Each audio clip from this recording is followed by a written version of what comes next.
नमस्कार दोस्तों, स्वागत है आपका अपना ही यूट्यूब चैनल टुडे एग्जाम पर। दोस्तों, जैसा कि रेलवे के विभिन्न एग्जाम हेतु जो 2024 में कराए जाएंगे उनके ऊपर जो आप जीके जीएस साइंस की सीरीज देख रहे हैं, जिसमें टोटल 30 वीडियो आने वाली है, उन 30 में से आज आप 9वीं क्लास को वॉच कर रहे हैं। इससे पहले आपको 8 क्लास प्रोवाइड करा दी गई है और जो बच्चे पीडीएफ ग्रुप में हैं उनको पीडीएफ भी दे दी गई है। देखिए दोस्तों, मैं लिमिट कंटेंट ही पढ़ाता हूँ और किसी भी एग्जाम के लिए एक टाइम में एक ही सीरीज चलाता हूँ, तो ये सभी एग्जाम पे लागू होगा। जो भी रेलवे की एग्जाम्स होंगे सभी पे लागू होगा। ठीक है भैया, चलिए, अगर आपको टुडे एग्जाम का कोई सा भी कंटेंट ई बुक पीडीएफ वगैरह चाहिए, अवेलेबल मटेरियल में बात करें तो एसएससी के सभी एग्जाम के लिए अवेलेबल मटेरियल है, CPO, CGL, MTS, CHSL, GD.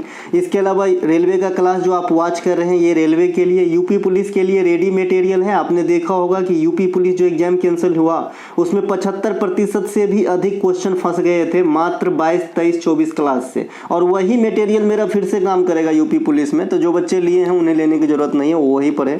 इसके अलावा बिहार एसएससी, बिहार पुलिस के लिए जो हमने कंबाइंड चलाया था वो भी अवेलेबल है कंटेंट। तो आपको जैसा लगे इस मोबाइल नंबर पे आप मैसेज करके, है ना, या फिर डिस्क्रिप्शन में लिंक दिया गया है, लिंक क्लिक करके भी व्हाट्सअप मैसेज के थ्रू कंटेंट को प्राप्त कर सकते हैं, है ना। देखिए, जो बच्चे एसएससी की तैयारी करते हैं मैं उनके लिए ई बुक और लेटेस्ट 30 सीरीज, जिसमें अभी 9 क्लास हुए हैं, मतलब आपको सुझाऊंगा कि भाई ये ले लीजिए, आपको ज़्यादा फायदा करेगी। चलिए शुरू करते हैं पहले प्रश्नों के साथ। पहला प्रश्न है, न्यूलैंडस के अष्टक सिद्धांत के अनुसार के और सीयू, पोटासियम और कॉपर के बीच में कितने तत्व मौजूद थे।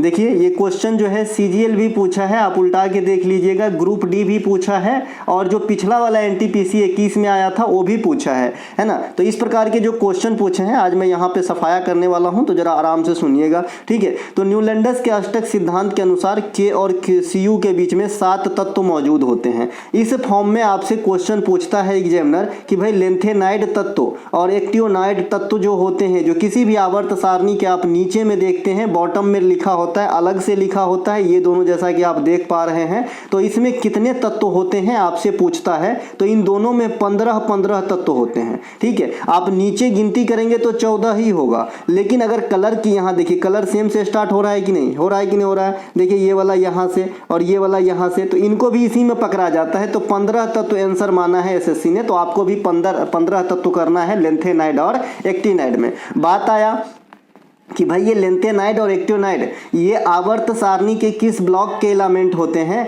तो आप कहना ये एफ ब्लॉक के एलिमेंट होते हैं। मैंने आपको बताया है 3 से 12 आपका डी ब्लॉक एलिमेंट्स होते हैं, 1 और 2 आपका एस ब्लॉक होता है, और 13 से 18 आपका पी ब्लॉक होता है, और लेंथेनाइड और एक्टियोनाइड एफ ब्लॉक, ये 4 ब्लॉक होते हैं एसपीडीएफ, ठीक है। तो इस प्रकार से आप याद रखेंगे। फिर लौट आता हूं यहाँ पे। अब देखिए के और सीयू के बीच एक क्वेश्चन और के से आपका आता है कि भाई पोटेशियम का नाम लैटिन भाषा के किस शब्द से लिया गया है। देखिए पोटेशियम है तो पी से होना चाहिए इसका अनुसूत्र, लेकिन यहाँ पे के है तो के कैलियम से लिया गया है ना, कैलियम से लिया गया। देखिए कैल्शियम अलग है, ये कैलियम है खाली, ठीक है। उसी प्रकार से जो सोडियम होता है उसका क्या होता है, एन होता है ना, तो सोडियम जो है आपका लिया गया है किससे, नेट्रियम से। तो ये दोनों बात ध्यान रखेंगे। और भी कई सारे चीज है जिनके मतलब नाम कुछ है और जो इसकी जो सूत्र है वो कल अलग है, जैसे टंगस्टन का डब्ल्यू होता है, ठीक है भाई। तो अब आ जाते हैं फिर से। अब जो अष्टक का नियम है ये न्यूलैंडस ने दिया था, तो कब दिया था, ये रेलवे ईस्वी भी पूछता है और एसएससी भी ईस्वी पूछता है, तो ये 1865 में दिया था।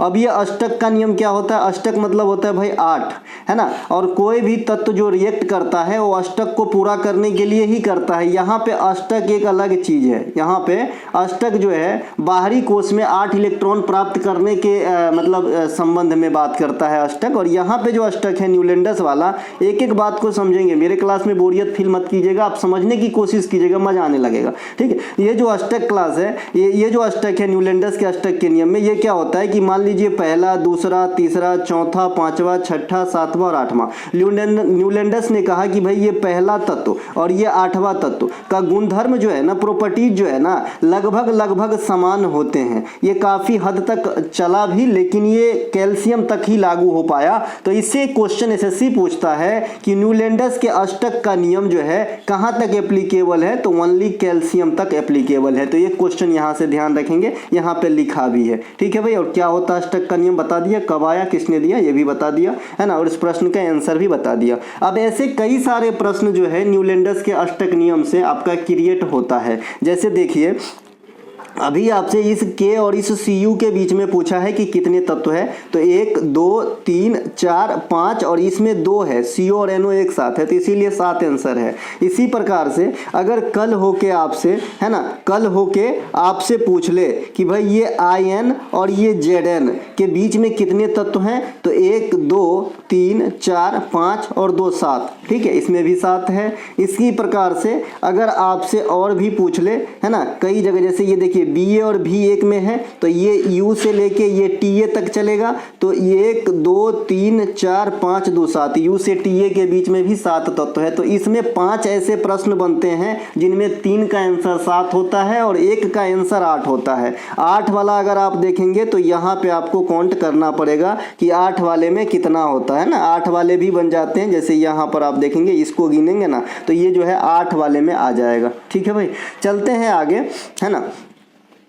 अब चलते हैं, कैसे मैं बताया 8 वाला, देखिए इस CS से इस TI तक बनेगा, तो इसमें भी 2 2 3 4 5 6 और ये 2 8 है ना, एक 8 आता है, बाद बाकी 3 बार में जो है 7 आंसर होता है। तो आप एक, है ना, डिफ़ॉल्ट में याद रखेंगे, जब भी मेंडलीव के आवर्त सारणी में अमुक तत्व से अमुक तत्व के बीच कितने तत्व स्थित है पूछेगा, तो 99% केस में 7 आंसर होगा, है ना। एक मोटा मोटी अनुमान लेके याद रखेंगे, अगर नहीं याद है तो तुक्का मारने के लिए काम आएगी। ठीक, अब लेंथेनाइट एक्टिनाइट बता ही दिया था। चलते हैं आगे, एक है भैया डोबे-राइनर का नियम। डोबे-राइनर का नियम कब आया था? 1817 में। ये त्रिक का नियम का बात करता है, इसमें 3 तत्व को संयोजित करके ये नियम क्रिएट किया गया था। इसका कहना है डोबे-राइनर साहब का कि भाई ये जो बीच वाला तत्व है ये पहले और तीसरे तत्व के एवरेज के जैसा गुणधर्म रखता है, ठीक है, द्रव्यमान के रिलेशन में, यानी पहला और तीसरा बट्टा 2 बराबर 2 का जो है मास होगा, द्रव्यमान होगा, परमाणु भार होगा। इस प्रकार से बात करते हैं त्रिक के नियम में, ठीक है। इसके अलावा मेंडलीव ने अपनी आवर्त सारणी को 1869 में रिलीज किया था, और अभी एक क्वेश्चन एसएससी ने किया था कि हाल में ही है ना, मेंडलीव की आवर्त सारणी अपना कैमा वर्षगांठ मनाया है, तो 150 सालगिरह मनाया था। अभी कुछ ही दिन हुआ है, आप जोड़ लीजिएगा 1869 से 150 साल जो है। इसके अलावा आधुनिक आवर्त सारणी जो है ये मोस्ले निर्मित है, जो आपने ऊपर प्रिंट देखा वो मोस्ले साहब के द्वारा निर्माण किया गया है। अब इस आवर्त सारणी से घरेलू क्वेश्चन आपके एग्जाम में पूछे जाते हैं, तो जरा देख लेते हैं कि क्या क्या क्वेश्चन जो है आपके एग्जाम में इस आवर्त सारणी से पूछे जाते हैं। देखिए इस आवर्त सारणी से कई सारे क्वेश्चन पूछे जाते हैं, जिसमें आपका सबसे पहले पूछे जाते हैं कि इस आवर्त सारणी में कितने ज्ञात तत्व हैं, तो 118 है। इसका डिवीजन मैंने कर दिया था 91, 20 और 7। ये है धातु, ये है अधातु, और 7 है आपका उपधातु, जिसे आप अर्धचालक भी कह देते हो। इसमें एक क्वेश्चन और एग्जिस्ट करता है कि मानव निर्मित कितने तत्व हैं, तो आप कहते हो 24। एक क्वेश्चन और एग्जिस्ट करता है कि गैसीय फॉर्म में कितने तत्व हैं, तो 11। ठीक है, तो ये तो हो गया क्वांटिटी वाला क्वेश्चन, है ना। एक क्वेश्चन और एग्जिस्ट करता है कि सबसे अधिक समस्थानिक जो पोलेनियम का है उसमें कितने तत्व हैं, पोलेनियम के कितने समस्थानिक है, माफ कीजिएगा, तो 27 समस्थानिक होते हैं पोलेनियम के।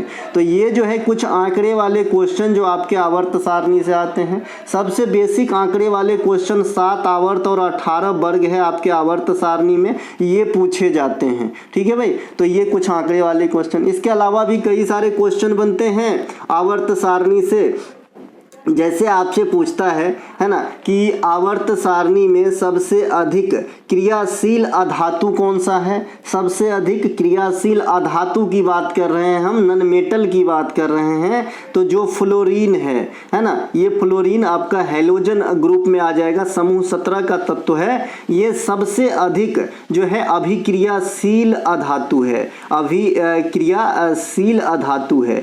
सबसे अधिक विद्युत ऋणात्मक कौन सा है ना। सबसे अधिक इलेक्ट्रॉन बंधुता कौन दर्शाता है, तो वो क्लोरीन है। इस प्रकार से क्वेश्चन। कमरे के टेम्परेचर पे अधातु लिक्विड फॉर्म में पाए जाने वाली, तो ब्रोमीन और धातु पारा।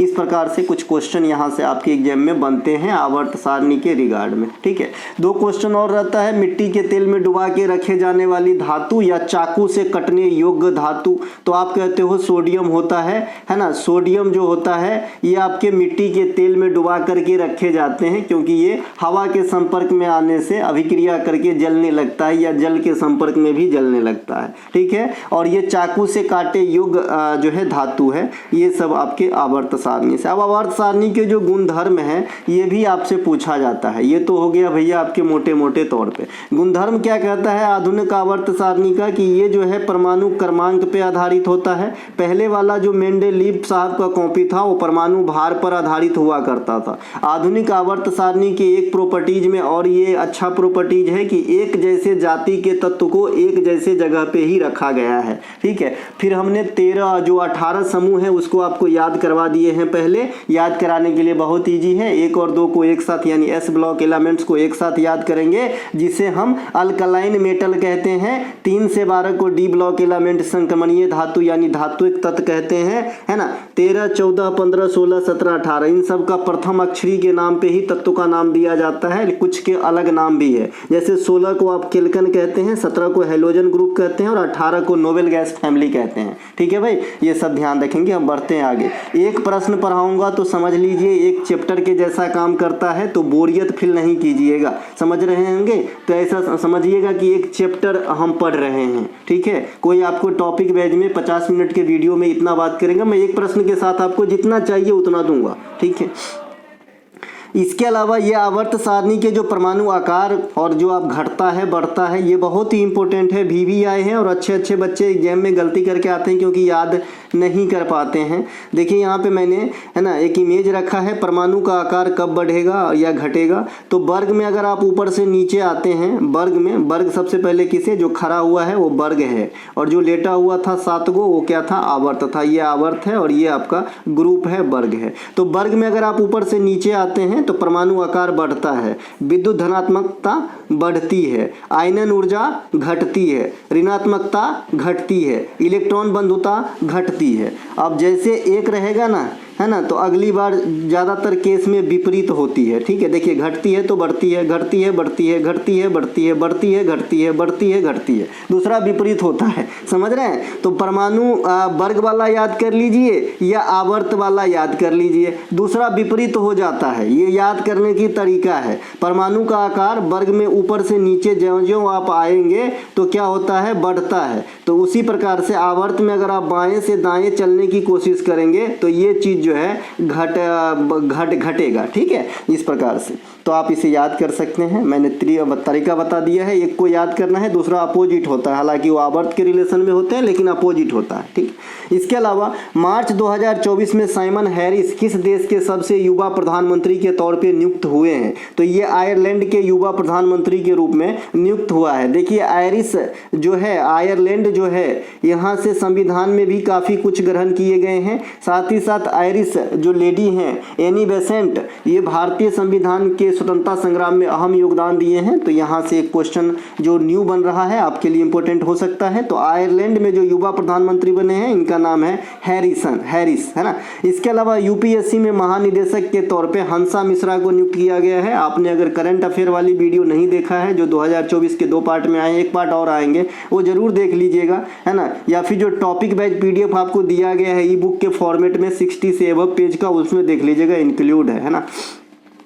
यूपीएससी के वर्तमान अध्यक्ष मनोज सोनी साहब है। यूपीएससी में सदस्य और अध्यक्ष की नियुक्ति भारत के राष्ट्रपति के द्वारा किया जाता है। डब्ल्यूएचए के बाहरी ऑडिटर के रूप में जो है किसे नियुक्त किया गया है? तो फिर से गिरीश चंद्र मुर्मू को 2027 तक के लिए अपॉइंट कर लिया गया है। इनका कार्यकाल अब 2024 से लेकर 2027 तक का निर्धारित कर दिया गया है। ये गिरीश चंद्र मुर्मू साहब जो हैं ये देश के 14वें comptroller and auditor general of India है, कैग है। कैग की नियुक्ति से संबंधित आर्टिकल काफी बार एग्जाम में आते हैं, 148 होते हैं। कैग की नियुक्ति प्रेसिडेंट साहब करते हैं और कैग की जो पावर होते हैं ये आर्टिकल 149 में होते हैं। कैग की शक्तियां, कैग की जो शक्तियां हैं या फिर कैग जो जांच करते हैं वो लोक लेखा समिति में जांच करते हैं, लोक लेखा LLS समिति में जांच करते हैं। कैग जो है अपनी रिपोर्ट प्रेसिडेंट साहब को सौंपते हैं, है ना। ये सब ध्यान रखेंगे, ठीक है। कैग का फुल फॉर्म जरूर याद रखेंगे, कंप्ट्रोलर होते हैं, कई बार बताया हूं, कंट्रोलर नहीं करना है।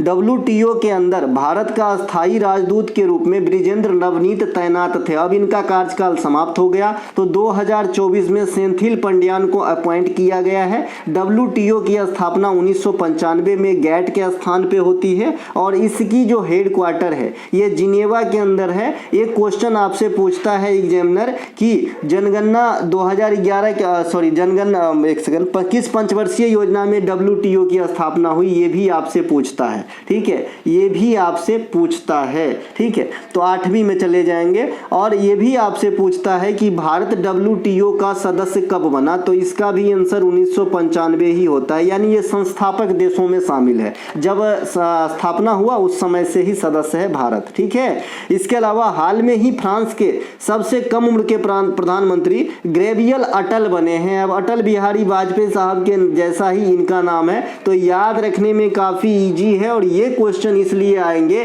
क्योंकि फ्रांस के राष्ट्रपति जो है इस बार मुख्य अतिथि के रूप में हमारे 75वें गणतंत्र दिवस के अवसर पे पधारे थे। ठीक है, तो ये कुछ एक बात आपके करंट वाली सेक्शन से रहा। इसके अलावा लक्षद्वीप और मालाबार तट के मध्य कौन से चैनल या सागर स्थित है? देखिए, लक्षद्वीप और मालाबार तट, मालाबार तट किसे कहते हैं? केरल के तट को मालाबार तट कहते हैं, है ना। केरल के तट को मालाबार तट कहते हैं। एक आपका काठियावाड़ी तट होता है ना, काठियावाड़ी तट होते हैं, काठियावाड़ी तट होते हैं, ये आपके गुजरात वाले रीजन में पड़ेंगे। एक आपके कोंकण तट होते हैं, ये गोवा वाले रीजन में पड़ेंगे। तो ये कई सारे तट हैं। तो यहाँ पे आपसे पूछा गया है कि लक्षद्वीप और मालाबार तट जो है ये किस सागर या कैनाल या चैनल के बीच में पड़ेगा? तो ये जो है आपका लक्षद्वीप सागर के बीच में पड़ेगा। ठीक है, डंकन पास, यह दक्षिणी अंडमान और लघु अंडमान के बीच में स्थित है आपका डंकन पास, है ना। इसके अलावा मन्नार की खाड़ी, ये मन्नार की खाड़ी काफ़ी क्वेश्चन बनाता है आपके एग्जाम में। सबसे पहले क्वेश्चन बनाता है कि भारत और श्रीलंका के बीच सीमा का फॉर्मेशन किस खाड़ी के द्वारा होता है? तो आप वहां पे ऑप्शन बंगाल की खाड़ी, मन्नार की खाड़ी, फंडी की खाड़ी, ओमान की खाड़ी, क्या आंसर है? तो मन्नार की खाड़ी आंसर है। ठीक है भाई, मन्नार की खाड़ी जो है ये सीमा क्रिएट करने का काम करता है। वैसे भारत और श्रीलंका के बीच पाक जलडमरू मध्य है, राम सेतु है ना, ये सब भारत और श्रीलंका के बीच में ही है। ठीक है, कुछ लोग जो है एडम ब्रिज भी कहते हैं, तो ये भी है वहाँ भारत और श्रीलंका के बीच। ठीक है, इसके अलावा जो डुगोंग है, डुगोंग संरक्षण केंद्र इंडिया में, ये मन्नार की खाड़ी में स्थित है। डुगोंग को आप समुद्री गाय कहते हैं, गूगल से सर्च करके देख लेना। ये गेंडा जैसे प्राणी होता है और ये घास फूस खाकर जीवित रहता है, समुद्री घास फूस खाकर। ठीक है भाई, इसके अलावा जो खंभात की खाड़ी है ये पूर्वी गुजरात से नर्मदा और ताप्ती की जो मुहाना है वहां तक, उसके बीच में स्थित है। नर्मदा और ताप्ती और गुजरात के मध्य के क्षेत्र को आप खंभात की खाड़ी कहते हो। खंभात की खाड़ी में ही प्रसिद्ध ताप्ती नदी जो है अपना विसर्जन कर देता है, यानी गिर जाता है। इसीलिए हम कहते हैं कि भाई जो ताप्ती नदी है वो अरब सागर में मिलती है ना। तो अगर आपको पॉइंट के हिसाब से पूछे, ओरिजिनल जगह के हिसाब से पूछे, तो खंभात की खाड़ी आंसर होगा कि ताप्ती नदी खंभात की खाड़ी में गिरती है। आप लोगों के लिए क्वेश्चन, ये जो ताप्ती नदी है ये कहाँ से निकलती है? इनके अलावा कोको स्ट्रेट, ये म्यांमार और उत्तरी अंडमान के बीच स्थित है। कोको स्ट्रेट है ना, कोको स्ट्रेट जो है ये म्यांमार और उत्तरी अंडमान के बीच में स्थित है। म्यांमार को पहले बर्मा कहते हैं, ये आज भी क्वेश्चन पूछा जाता है। म्यांमार की भाषा बर्मी है ना, ये सब ध्यान रखेंगे। 1935 में भारत से ही अलग हुआ था म्यांमार। इसके अलावा 8 डिग्री चैनल, 9 डिग्री चैनल और 10 डिग्री चैनल याद करने के तरीके बता दिए हैं। ईवर ग्रीन क्वेश्चन है, कभी पुराना नहीं होता है। ठीक है, देखिए 8 डिग्री चैनल में दोनों प्रथमा अक्षरी एक ही जैसा रहेगा। देखिए मालदीव से मिनिकॉय, दोनों में मौ का उच्चारण पहले आता है। मैं ऐसे ही याद रखा हूं, इसीलिए कभी कंफ्यूज नहीं होता, आप भी ट्राई कर सकते हो। ठीक है, 9 डिग्री चैनल में दोनों अलग अलग रहेंगे, लक्षद्वीप और मालदीव। और 10 डिग्री चैनल में छोटका से बड़का, सीधे याद रखें, लिटिल माने होता है छोटा, तो लिटिल अंडमान से कार निकोबार को जोड़ते हैं 10 डिग्री। तो 10 सबसे बड़ा है तो छोटका से सबसे बड़का को जोड़ता है, मैं ऐसे याद रखा हूं। 9 डिग्री चैनल में दोनों प्रथमा अक्षरी डिग्री अलग होते हैं और जो 8 डिग्री है उसमें दोनों प्रथमाक्षरी समान होते हैं। तो आप भी ऐसे याद रख सकते हैं। लक्षद्वीप को पहले क्या कहा जाता था भाई? लक्का द्वीप या अमीनी द्वीप कहा जाता था लक्षद्वीप को, ठीक है। इसके अलावा सभी केंद्र शासित प्रदेशों में क्षेत्रफल के हिसाब से ये सबसे छोटू केंद्र शासित प्रदेश है। यहाँ पे द्विवेही भाषा बोली जाती है। देखिए जो मालदीव कंट्री है वो भी एशिया में सबसे छोटी कंट्री है, मात्र 298 स्क्वायर किलोमीटर बस इसका क्षेत्रफल है। तो यहाँ भी द्विवेही भाषा बोली जाती है मालदीव के अंदर, और लक्षद्वीप में भी आप द्विवेही भाषा को बोल सकते हो। लक्षद्वीप की राजधानी भी पूछी जाती है कावारती, है ना, कावारती। देखिए उत्तर प्रदेश, मध्य प्रदेश, बिहार ये ज़्यादा बार हम सुनते हैं, लेकिन ये जो यूनियन टेरिटरीज है इनके बारे में हम न्यूज़पेपर सब में भी कम सुनते हैं, क्योंकि डायरेक्ट जो है ना कनेक्टिविटी नहीं है तो कम खबर आते हैं, समझ रहे हैं। तो इसीलिए इनकी राजधानी भी आपसे पूछ लिया करता है एग्जामिनर। तो इनके कावारती होते हैं। 2011 जनगणना के अनुसार जो है सबसे अधिक लिटरेसी रेट वाला जो केंद्र शासित प्रदेश है 91.6% लिटरेसी रेट के साथ लक्षद्वीप सबसे टॉप पे बैठा है। तो ये ध्यान रखेंगे। इसके अलावा बैरन द्वीप और सैडल पीक, शहीद द्वीप, स्वराज द्वीप, हेवलॉक द्वीप, इन सब का नाम आपने सुना होगा। Galathea national park, Mahatma Gandhi national park, south Button, north Button national park, cellular jail, ये सब जो है आपके अंडमान निकोबार द्वीप समूह में स्थित है। अंडमान सागर भी जो है ये किस महासागर का पार्ट है? हमने कल बात कर लिया था। अंडमान सागर, लाल सागर, बंगाल की खाड़ी, अरब सागर, ये सभी के सभी जो है हिंद महासागर के पार्ट होते हैं, ठीक है। पाक जल डमरू मध्य, भारत और श्रीलंका, मैकमोहन रेखा भारत और चीन, रेड क्लिफ रेखा भारत और पाकिस्तान, पाकिस्तान ऑप्शन में नहीं है तो पाकिस्तान का बच्चा कौन? बांग्लादेश, है ना। ये जो है पाकिस्तान से निकला है और पाकिस्तान इंडिया से निकला है, ठीक है। और समझ सकते हैं आप म्यांमार, बांग्लादेश, पाकिस्तान, कुछ हद तक अफगानिस्तान, ये सभी जब इंडिया में रहा होगा भाई साहब तो कितने बड़े रहे होंगे, ठीक है। इसके अलावा 49वीं समानांतर रेखा ये अमेरिका और कनाडा को अलग करते हैं। 38वीं समानांतर रेखा ये दक्षिण कोरिया से उत्तर कोरिया को अलग करते हैं या जोड़ते हैं, ठीक है। एक 24वीं समानांतर रेखा है भारत और पाकिस्तान के बीच, हमने पहले चर्चा कर लिया था, लेकिन एप्लीकेबल नहीं होता है, इसीलिए क्वेश्चन कम पूछता वहां से।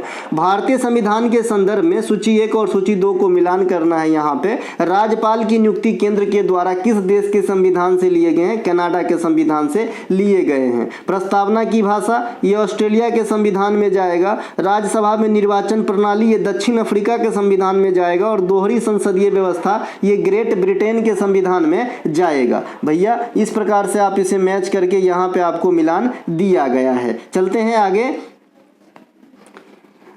अगला जो है, एक सेकेंड, भारतीय संविधान में जो राज्यपाल की नियुक्ति है भाई साहब ये आपके लिए गए हैं कनाडा के संविधान से। बता ही दिया ना, ऊपर एक्सप्लेनेशन तो दे ही दिया था, पानी पी लिया भाई। तो ये हो गया। इसके अलावा जो राज्यपाल होते हैं इसके बारे में बता देता हूँ। देखिए राज्यपाल जो है ये राज्यों में कार्यपालिका का प्रधान होते हैं, हालांकि नाम मात्र के ही होते हैं। जैसे केंद्र में आपका प्रेसिडेंट साहब कार्यपालिका के प्रधान होते हैं, वैसे ही राज्य में राज्यपाल के जो है कार्यपालिका के प्रधान होते हैं, लेकिन वास्तविक उपभोग जो है सीएम के द्वारा किया जाता है, जैसे केंद्र में पीएम के द्वारा किया जाता है। अब कल देखते हैं, कल वोट काउंटिंग है, कल देखना है ना। इसके अलावा जो राज्यपाल साहब है ना वो बहुत सारे पदाधिकारीगण की नियुक्ति करते हैं, जैसे आपका महान्यायवादी की करते हैं, सीएम के करते हैं, और भी कई सारे करते हैं। इसके अलावा जो संविधान में दोहरी संसदीय व्यवस्था है, ये क्या दोहरी? लोकसभा, राज्यसभा, अपर सदन, निम्न सदन है ना अपने यहाँ। तो ये जो व्यवस्था है ना ये आपका जो है इंग्लैंड के संविधान से प्रेरित है, ठीक है। इसके आर्टिकल क्या होते हैं? संसद के 79 होते हैं, राज्यसभा के 80 होते हैं और लोकसभा के 81 होते हैं। अब हम लोकसभा, राज्यसभा और संसद के बारे में थोड़ा सा यहाँ पे पढ़ेंगे, ठीक है। देखिए लोकसभा और राज्यसभा दोनों अस्तित्व में कब आया था? 1952 में। बातों को समझेंगे। अस्तित्व में आया था 1952 में, यानी का जो है अपना कार्यकाल स्टार्ट किया था 1952 में। लेकिन अगर आपसे पूछता है कि भाई इंडिया में लोकसभा का चुनाव पहली बार कब हुआ, तो 1951-1952 आंसर देना है, क्योंकि 1951 से स्टार्ट होकर 52 तक जो है चला, इस प्रकार से। इसके अलावा जो 79 आर्टिकल है इसी के अनुसार कहा जाता है कि लोकसभा भारतीय सदन का निम्न सदन होगा, जो जनता का सदन होगा। लोकसभा में अगर आपको एंट्री चाहिए तो 25 वर्ष आपकी उम्र होनी चाहिए। लोकसभा की कार्यकाल की बात करें तो 5 वर्षों की होती है सामान्य परिस्थिति में, वैसे समय से से पहले जो है ये भंग हो सकता है, और एक बार तो इसकी कार्यकाल बढ़ाया भी जा चुका है 42वां संविधान संशोधन 1976 के द्वारा। ये भी क्वेश्चन अलग से एग्जाम में पूछता है कि अब तक भारतीय लोकसभा का कार्यकाल कितनी बार बढ़ाया जा चुका है, तो एक बार। ठीक है, लोकसभा का कार्यकाल सामान्य स्थिति में 5 वर्षों की होती है। मंत्रिपरिषद लोकसभा के प्रति जिम्मेवार होते हैं। धन विधेयक को आप जो है मनी बिल को लोकसभा में पेश करते हैं। लोकसभा का मुखिया लोकसभा का स्पीकर होता है, अध्यक्ष होता है। प्रधानमंत्री लोकसभा में बहुमत प्राप्त दल के नेता होते हैं। लोकसभा की कार्यवाही स्टार्ट करने के लिए जो गणपूर्ति कोरम है ये कुल सदस्य का 10वां भाग होता है। अभी जो आपका चुनाव हो रहा है वो 543 सीट पे हो रहे हैं, लेकिन लोकसभा में मैक्सिमम सीट कितने हो सकते हैं आप? 550। पहले कितने हो सकता था? तो 552 हो सकता था, लेकिन एंग्लो इंडियन वाली प्रथा जो है समाप्त हो गया 104वां संविधान संशोधन के द्वारा। ठीक है, अगर देखिए अविश्वास प्रस्ताव जो है पास हो जाता है तो लोकसभा में सभी मंत्रिपरिषद प्रधानमंत्री के साथ जो है इस्तीफा दे देते हैं, तो ये बात भी आपको ध्यान रखना है। अविश्वास प्रस्ताव वाला क्वेश्चन भी पूछा जाता है। कोई विधेयक धन विधेयक है या नहीं, यह निर्णय लेने का जो है अधिकार स्पीकर के पास है। स्पीकर की जो नियुक्ति है, नियुक्ति यहाँ पे कहना गलत होगा, स्पीकर की जो चुनाव है वो लोकसभा के सदस्यों के द्वारा ही किया जाता है। यहाँ पे चुनाव लिख लीजिएगा, है ना, सेलेक्ट करते हैं अपने में से ही, है ना। तो लोकसभा की जो सदस्य होते हैं उन्हीं में से एक स्पीकर चुन लिया जाता है, परंतु जो प्रोटम स्पीकर होता है उसकी नियुक्ति राष्ट्रपति साहब करते हैं। तो यहाँ पे क्वेश्चन वेरी करता है, जो मेन वाला है वो उनके सदस्य के द्वारा चुने जाते हैं, और जो प्रोटम स्पीकर होते हैं वो राष्ट्रपति के द्वारा चुने जाते हैं। ये क्वेश्चन प्रोटेम वाला एग्जाम में आ चुका है। लोकसभा को समय से पूर्व भंग करने वाले जो ऑथराइज्ड पर्सन हैं वो भारत के राष्ट्रपति एकमात्र हैं, और ये आर्टिकल 85 का प्रयोग करते हैं इन्हें भंग करने के लिए विषम परिस्थिति में। ठीक है, संसद के ज्वाइंट सिटिंग जो अधिवेशन है लोकसभा और राज्यसभा की ज्वाइंट अधिवेशन, वो 108 आर्टिकल के अनुसार राष्ट्रपति बुलाते जरूर हैं, लेकिन अध्यक्षता स्पीकर साहब करते हैं। अब आते हैं राज्यसभा में। देखिए राज्यसभा में जो निर्वाचन प्रणाली है ये दक्षिण अफ्रीका के संविधान से प्रेरित है। राज्यसभा में बात कर लें टोटल मेंबर की तो 250 होंगे, जिसमें 238 और 12 में डिवाइड है। 12 को मनोनीत किया जाता है, 238 के लिए चुनाव किए जाते हैं। लोकसभा, राज्यसभा, विधानसभा, इन सब की चुनाव जो है केंद्रीय चुनाव आयोग के द्वारा करवाया जाता है ना। तो ये जो 12 है ये मनोनीत किए जाते हैं राष्ट्रपति के द्वारा। और ये जो प्रथा है जो मनोनीत वाला, ये आयरलैंड से लिया गया है, आयरलैंड का आई होगा, है ना, आयरलैंड से लिया गया है, और ये आपका साउथ अफ्रीका से लिया गया है चुनाव वाला। तो दोनों बात ध्यान रख लेंगे। इसके अलावा लोकसभा में प्रथम अध्यक्ष गणेश वासुदेव मावलकर, और उपाध्यक्ष की बात करेंगे तो अनंत संयम थे, और वर्तमान अध्यक्ष जो है ओम बिरला साहब हैं। 18वीं लोकसभा का जो वोट काउंटिंग है वो कल है, मैंने यहाँ पे लिख दिया है। अब कल के बाद 4-5-10 दिन में मंत्रिमंडल वाला लिस्ट आएगा, आपके साथ जरूर शेयर करूंगा। अब देखते हैं कल क्या होता है ना। इसके अलावा जो ये वाला लोकसभा है जो रिजल्ट कल आएगी वो 2024 से 29 तक जो है सत्ता में रहेगी। इसके अलावा प्रस्तावना जो है ये अमेरिका के संविधान से लिए गए हैं, लेकिन अगर आपसे प्रस्तावना की भाषा पूछ रहा है तो ऑस्ट्रेलिया की संविधान आंसर लगाना है। हम भारत के लोग प्रस्तावना प्रियम्बल, इसे भारतीय संविधान में उद्देशिका भी कहते हैं, संविधान की कुंजी भी कहते हैं, संविधान की परिचय पत्र भी कहते हैं, और संविधान की आत्मा भी कहते हैं। लेकिन अकॉर्डिंग टू भीमराव अंबेडकर साहब संविधान की आत्मा आर्टिकल 32 को कहते हैं। तो ये दो अलग अलग क्वेश्चन है, दो अलग अलग आंसर है। भीमराव अंबेडकर साहब के अनुसार कहेगा तो आर्टिकल 32 आंसर होता है आत्मा वाले क्वेश्चन में। ठीक है, प्रस्तावना में धर्मनिरपेक्ष और समाजवादी शब्द ये 42वां संविधान संशोधन 1976 के द्वारा जोड़ा गया था। 42वां संविधान संशोधन को मिनी कॉन्स्टिट्यूशन ऐसे ही नहीं कहा जाता, इनमें जो है बहुत सारे चीज जो है आपका हुआ था। ठीक है, मिनी कॉन्स्टिट्यूशन कहा जाता है 42वां संविधान संशोधन को। इसमें मौलिक कर्तव्य जोड़े गए, संसद के कार्यकाल को बढ़ाया गया, है ना। इसके अलावा आपका जो है धर्मनिरपेक्ष समाजवादी शब्द को जोड़ा गया, शिक्षा को समवर्ती सूची में लाया गया, और भी मेनी मोर काम हुए। ठीक है, 42वां संविधान संशोधन 1976 के द्वारा जो है मौलिक कर्तव्य को स्वर्ण सिंह समिति के सिफारिश पे जोड़ा गया था। वर्तमान में 11 मौलिक कर्तव्य हैं जो भाग 4 के ए में आर्टिकल 51 के ए में वर्णित है ना। जब शुरुआत में आपको जोड़ा गया था मौलिक कर्तव्य 1976 में तो 10 को जोड़ा गया था। 86वां संविधान संशोधन 2002 के द्वारा 11वां आया जो शिक्षा से संबंधित है।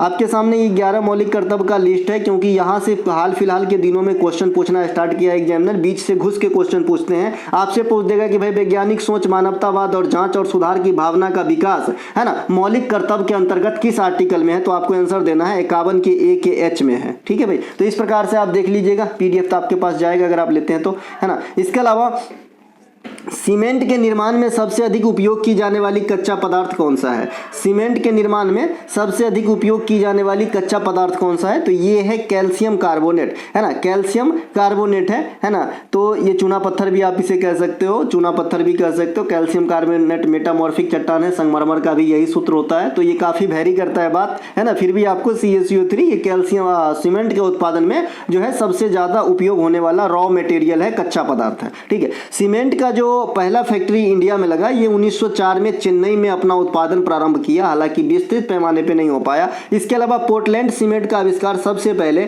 1824 में ब्रिटेन में हुआ था। पोर्टलैंड एक जगह का नाम है ना, पोर्टलैंड जो है जगह का नाम है, तो ये ब्रिटेन में इसका नाम ही रख दिया गया पोर्टलैंड सीमेंट। इसके जो आविष्कारक थे, जो पता लगाया कि भाई इस प्रकार की भी चीज एग्जिस्ट करते हैं या होंगे या कराए जाएंगे तो ये फायदा की चीज रहेगी, ये जोसेफ आस्पदीन साहब है। ये भी क्वेश्चन आपके एग्जाम में पूछे जाते हैं। पहले ALP में बहुत पूछा जाता था ये एग्जाम, क्योंकि मेरा सभी रूम पार्टनर ALP की ही तैयारी करते थे सिवाय मेरे। ठीक है, इसके अलावा पोर्टलैंड सीमेंट का आविष्कार 1824 ईस्वी में जोसेफ आस्पदीन के द्वारा ब्रिटेन में किया गया था, बता दिया। इसके जो प्रमुख संघटक है, संघटक मतलब होता है, आप समझ सकते हैं कि कच्चा पदार्थ आप समझिए किससे मिलके बनते हैं, ऐसा संघटक, यहाँ पे संगठन लिखा गया है, संगठक होगा, संघटक, है ना। तो ये CaO है ना, CaO मतलब जिंदा चूना, क्विकलाइम होता है। और ये क्विकलाइम कहाँ से निकलता है ना, डायरेक्ट क्विकलाइम का इस्तेमाल नहीं, इसी चूना पत्थर से निकलता है, इसी मेटामॉर्फिक चट्टान से निकलती है। यही कच्चा पदार्थ यानी CaCO3 से ही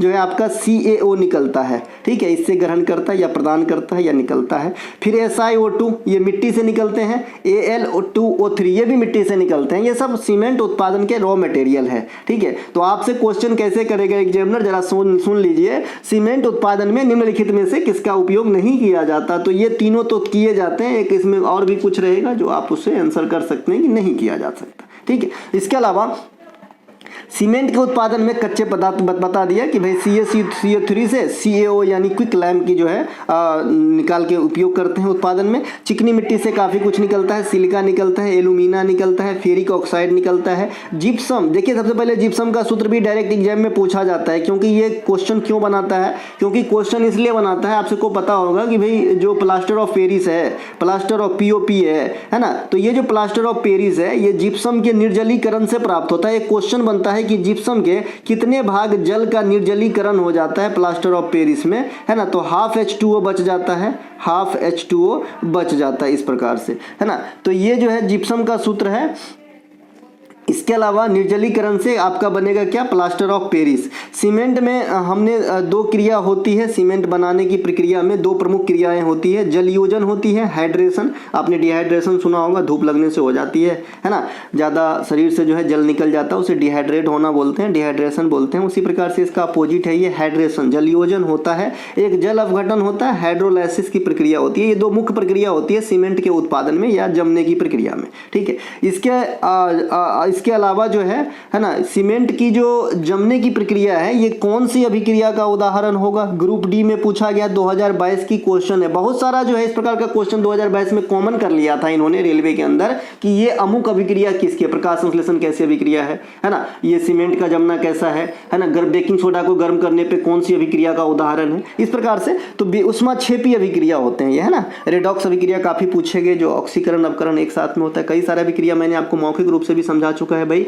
कि एडिशन ऑफ ऑक्सीजन ऑक्सीडेशन का भी उदाहरण है, यानी ऑक्सीकरण का उदाहरण है, और रिमूवल ऑफ ऑक्सीजन मतलब अवकरण का उदाहरण है। इसके अलावा जो आपको मैं बताया हूं कि अवकरण और ऑक्सीकरण साथ में हो जाए तो रिडॉक्स अभिक्रिया का उदाहरण है। एक विस्थापन अभिक्रिया होता है, वो तो दिख जाता है कि विस्थापित हो जाते हैं तत्व। इसके अलावा ऊष्माक्षेपी और ऊष्माशोखी क्या होता है, जिसमें ऊष्मा का उत्पादन हो रहा हो वो ऊष्माक्षेपी है। जैसे आप जिंदा चूना को जल से प्रतिक्रिया कराओगे तो बुझा हुआ चूना प्राप्त होगा, तो उसमें हीट की उत्पादन भी होती है। अपने गांव घर में गारा जब बनाए होंगे घर पोतने के लिए तो देखते होंगे बाल्टी गर्म हो जाती है, तो वो ऊष्माक्षेपी अभिक्रिया। कई अभिक्रिया ऐसे होते हैं कि उसमें ऊष्मा की आवश्यकता ही होती है, यानी टेम्परेचर के उपलब्धता में ही संभव होती है। तो ये सब आपको थोड़ा सा है ना भविष्य दृष्टा तो बनना पड़ेगा, मतलब दूरदर्शिता रखना पड़ेगा। जाएगा। भविष्य दृष्टा तो हो गया भाई, आगे की चीज़ देखने वाला। इसके अलावा जिप्सम में बता दिया था ना, जिप्सम का उपयोग क्या होता है, डॉक्टर के पास होता है, मूर्ति के सांचा बनाने में होता है, प्लास्टर हड्डी वड्डी के जोड़ने में। इसके अलावा एनएसओ की रिपोर्ट के अनुसार वित्तीय वर्ष 23-24 जो अपना बीत गया है, तो उसमें फाइनल कंक्लूजन के अनुसार जीडीपी का जो है ग्रोथ कितना प्रतिशत रहा है। बहुत ही अच्छा question, suitable question, important question है ना। तो ये जो है आपका देखिए, नीति आयोग और एनएसओ ये जब भी कोई रिपोर्ट जारी करे तो उसको हल्के में नहीं लेना, क्योंकि ये बहुत दिन तक पूछे जाएंगे, ठीक है। तो ये भी एक रिपोर्ट ही समझ लीजिए। तो 8.2% जो है जीडीपी का ग्रोथ रेट जो है आपका रखा है एनएसओ ने पिछले वित्तीय वर्ष जो बीत गया है ना, कौन सा 23-24 है ना। तो अभी कौन सा वित्तीय वर्ष चल रहा है भाई, 24-25 चल रहा है, क्योंकि आपको पता होगा कि अपने इंडिया में वित्तीय वर्ष 1 अप्रैल से स्टार्ट होकर 31 मार्च अगले साल तक चलती है। तो 1 अप्रैल 2024 से 31 मार्च 2025 तक के लिए हम लोग 24-25 वित्तीय वर्ष में जी रहे हैं, ठीक है।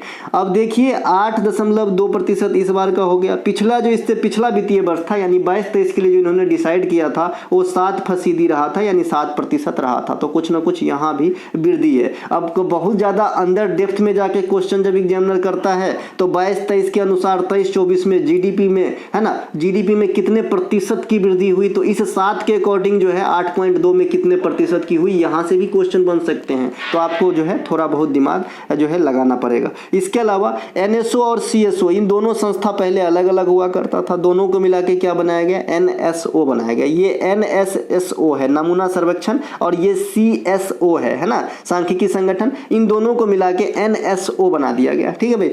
जीडीपी क्या होता है, किसी भी देश के एक वित्तीय वर्ष में, एक फाइनेंशियल ईयर में सभी वस्तुओं और सेवाओं के अंतिम उत्पादित मौद्रिक मूल्य होता है ना। और यहाँ पे आपका वित्तीय वर्ष की जो है अवधि लिखा गया है। एक एनडीपी निकालने के लिए आपसे पूछता है कि जीडीपी में से क्या घटाते हो, तो डिप्रिसिएशन घटाते हो, मूल्यह्रास घटाते हो। वर्तमान में भारत के लार्जेस्ट जीडीपी प्रोड्यूसर स्टेट कौन है, महाराष्ट्र, और सेकेंड स्थान पे कौन है, उत्तर प्रदेश, ठीक है। इसके अलावा लंबाई के प्रयोगात्मक मात्रक में 1 एंगस्ट्रॉम ए के ऊपर आप डिग्री के जैसा देख रहे होंगे, ये साइन है, बराबर होता है। तो 10 के पावर -10 का मीटर जो है 1 एंगस्ट्रॉम के बराबर होता है। ये क्वेश्चन आज से क्या, ये सदियों तक आपके एग्जाम में पूछे जाएंगे, कभी भी पुराने नहीं होंगे, क्योंकि इसके ऊपर जो है फिजिक्स चलती है। 1 फर्मी फेम्टो बराबर 10 के पावर -15 मीटर, 1 पिकोमीटर बराबर 10 के पावर -12 मीटर, 1 एंगस्ट्रॉम बराबर 10 के पावर -10 मीटर, 1 नैनोमीटर बराबर, ये तो सिंपल है, 9 से नैनो, 9 होता है, तो ये तो याद रखने की चीज नहीं है, ऐसे ही याद हो जाता है।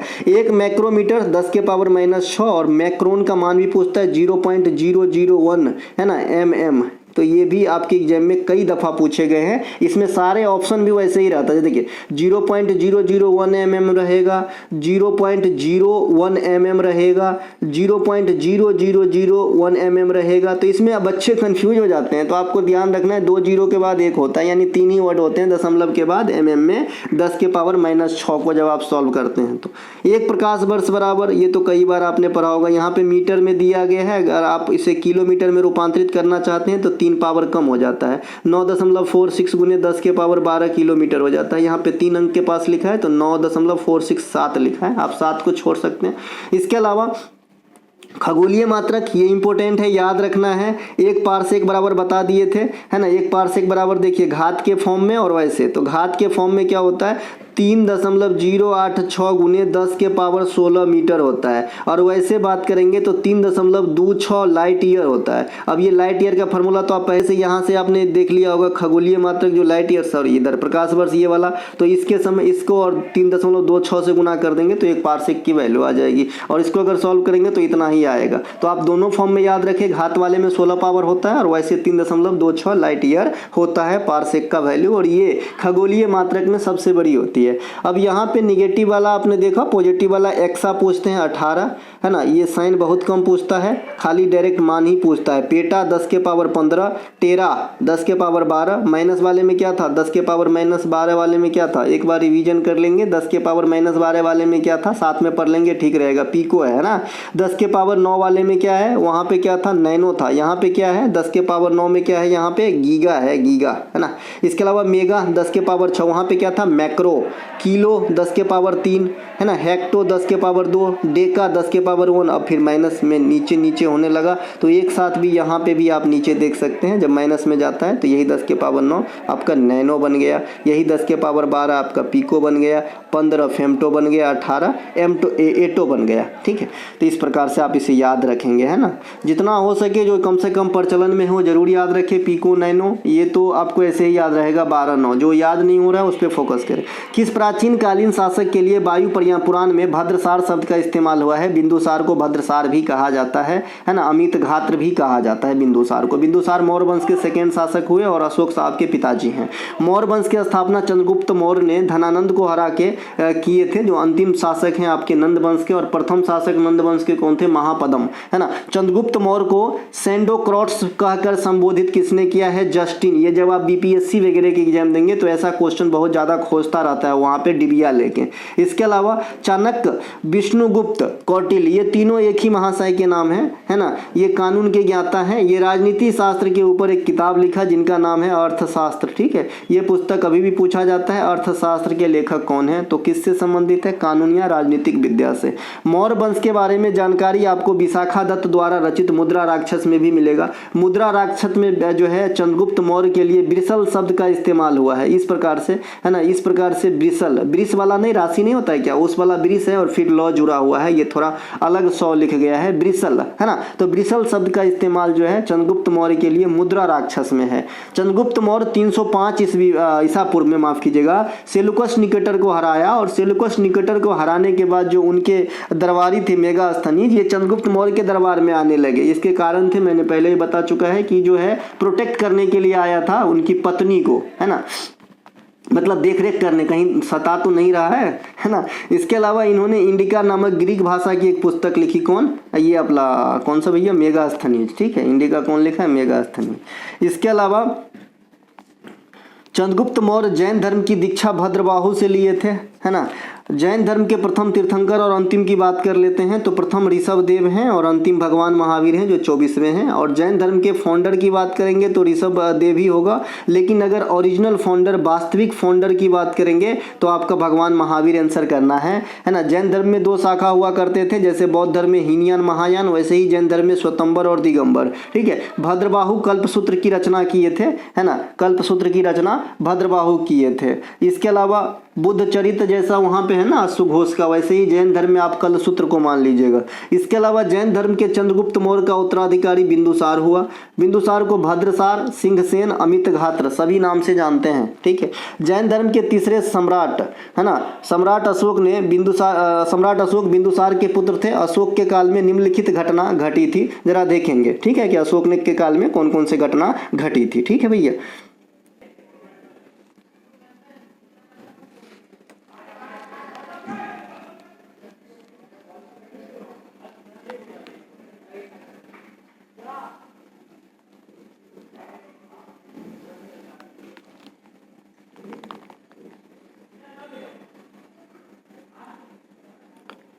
देखते हैं कि कौन कौन सी घटना घटी है आपकी यहाँ पर, है ना। तो यहाँ पे जो आपका अशोक के काल में जो घटना घटी है, ये पता नहीं ये बंद हुआ था कि नहीं तो ये जो है आपका अशोक के काल में, सबसे पहले अशोक को समझते हैं। अशोक जो है मौर्य वंश में तीसरे शासक हुए, किसके बाद? चंद्रगुप्त मौर्य और उनके पिता बिंदुसार के बाद। अशोक जो है गद्दी पे बैठे थे आपका 269 ईसा पूर्व में, है ना। इसके अलावा अशोक 261 ईसा पूर्व में कलिंग पे आक्रमण किए थे। तो यहाँ से एक क्वेश्चन बनता है कि अशोक ने गद्दी संभालने के कितने वर्ष के बाद में जो है आपका ये कलिंग पे आक्रमण किया था? तो आपका आंसर होता है 8 वर्ष के बाद में। ठीक है, इसके अलावा जब अशोक कलिंग पर आक्रमण किया तो वहां पर उनको विजय प्राप्त हुआ और इस प्रकार से तोसली को मौर्य प्रांत में मिला लिया था। तो मौर्य प्रांत शुरू में 4 प्रांतों में विभाजित हुआ करता था। जब तोसली इंक्लूड हो गया तो मौर्य प्रांत 5 भागों में विभाजित होने लगा, यानी 5 एक और मिल गया, तोसली भी मिल गया मौर्य में। ठीक है, अशोक को देवनाम प्रियदर्शी भी कहा जाता है, अशोक वर्धन भी नाम देखा गया है और अशोक भी नाम देखा गया है। जो अशोक नाम देखा गया है वो मास्की और रुमनदेई अभिलेख में देखा गया है। ठीक है, है। तो कई नाम हो गया अशोक का। इसके अलावा माफ़ कीजिएगा, मास्की और गुर्जरा अभिलेख में देखा गया है अशोक का नाम, अशोक यहाँ पे लिखा गया है, थोड़ा सा फिसल गया हूँ। इसके अलावा अशोक के समय प्रसिद्ध तृतीय जो है बौद्ध संगति होती है, 4 गो हुआ था, जिनमें तीसरा जो है अशोक के समय हुआ था। पहला आपका अजातशत्रु, दूसरा कालाशोक और चौथा कनिष्क के काल में हुआ था, तीसरा अशोक के काल में हुआ था। अशोक के काल में जो है ये पाटलिपुत्रा में हुआ था। यहाँ से एक इंपॉर्टेंट क्वेश्चन बनता है कि अशोक के काल में जो बौद्ध संगति हुई तो उसमें बौद्ध धर्म के कौन से पवित्र ग्रंथ की रचना हुई, तो अधिम पिटक, ठीक है। और इसकी अध्यक्षता कौन कर रहे थे, तो मोगलीपुत्र तिस्सा।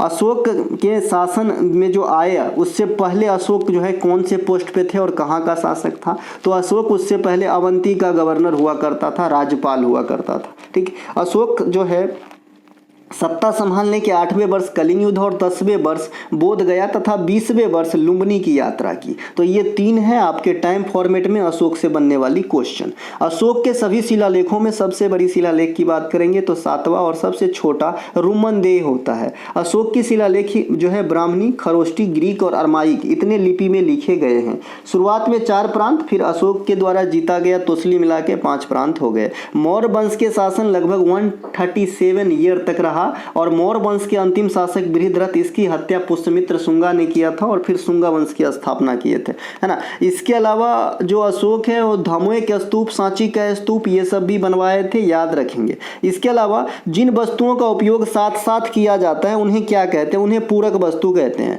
देखिए यहाँ पे है ना, मैंने लिखा हूँ जरूर इतना, लेकिन आप मेरे मौखिक बात पे जरा ध्यान देंगे। देखिए पूरक वस्तु क्या होता है, आपने ले लिया भैया कार, अब कार पानी से तो चलना नहीं तो पेट्रोल, है ना।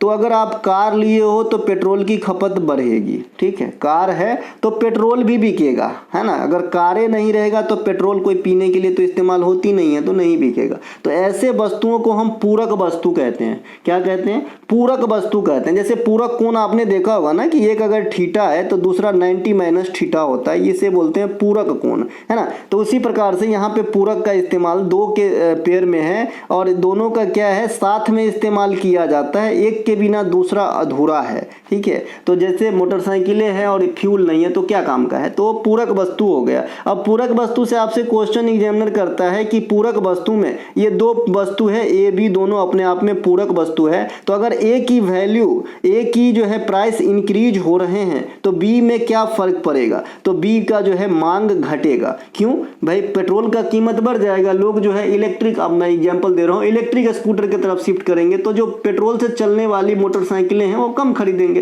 है ना। समझ रहे हैं ना, समझ रहे कि नहीं समझे कि भाई एक का वैल्यू बढ़ेगा, दाम बढ़ेगा, दूसरे की डिमांड घट जाएगी, क्योंकि पूरक वस्तु साथ में इस्तेमाल होती है। जरा सोच के देखिएगा आप अपने एक मोटरसाइकिल और उसमें लगने वाले पेट्रोल के रिलेशन में, यही चीज यहाँ पे लिखा गया है। इसके अलावा स्थानापन्न वस्तु क्या होता है, आइए बताते हैं। स्थानापन्न वस्तु क्या होता है कि एक बार में आप एक ही चीज का इस्तेमाल करते तो जरूर हो, ठीक है। जैसे मान लीजिए कि ये 2 वस्तु स्थानापन्न वस्तु है, एक का नाम है पेप्सी और एक का नाम है कोको कोला, ठीक है। ये दोनों स्थानापन्न वस्तु में आ जाएगा, ठीक है। दोनों सेम है, ठंडक देता है, हालांकि कितना ठंडक देता है, क्या करता है अंदर जाके तो आप सबको पता होगा।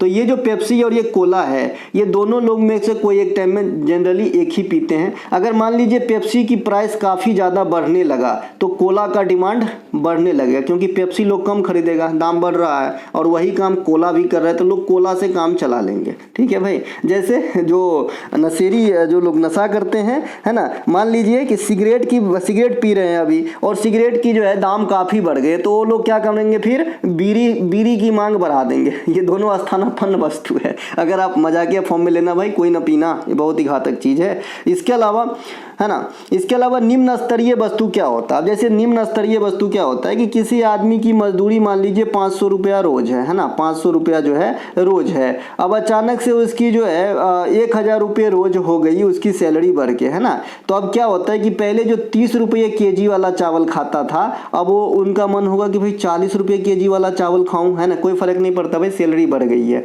तो जो ऐसी वस्तु है जो उपभोक्ता के इनकम पे डिपेंडेबल है कि जैसे ही इनकम बढ़ेगा वैसे उसका डिमांड घट जाएगा। अभी 30 रुपये वाला का डिमांड घट गया क्योंकि इसका इनकम बढ़ा। तो ऐसे वस्तु को साधारण वस्तु या निम्न स्तरीय वस्तु कहा जाता है। आप लोगों के लिए क्वेश्चन यहाँ पे रखा हूँ, रुग्ण कंपनियां किसे कहा जाता है, क्योंकि पहले पढ़ा रखा हूँ मैं, पिछले साल ग्रुप डी में ही पढ़ाया था कि ये कंपनी क्या होती है, रुग्ण कंपनी। इसके अलावा बंद अर्थव्यवस्था क्या होती है?